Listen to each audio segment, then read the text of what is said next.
the valley of Kamaluka, in close to the district of Mawat, in Sulemani Governor. And today is the 1st of September 2003.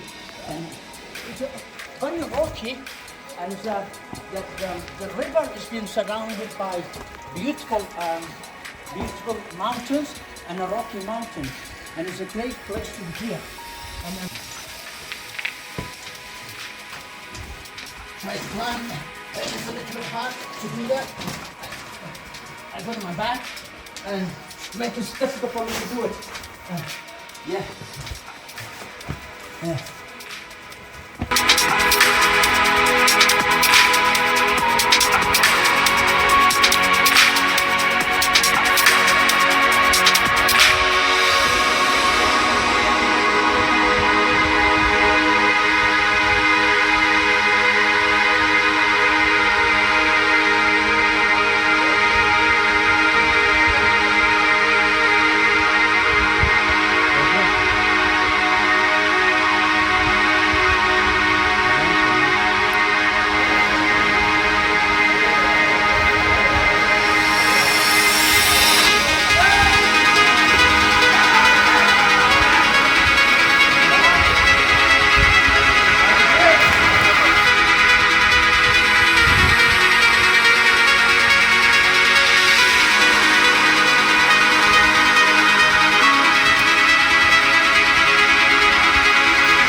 Kako salamatın.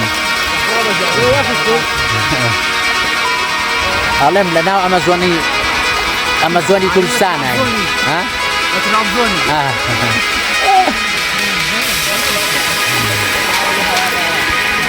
Lala.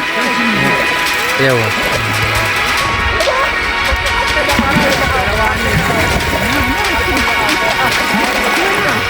La orada dava da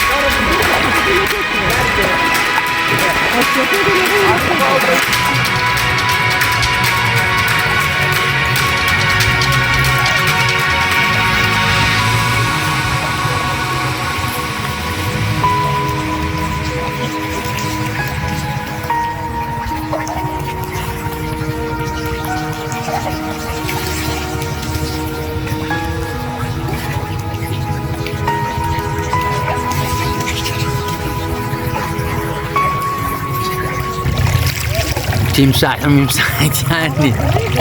Ha?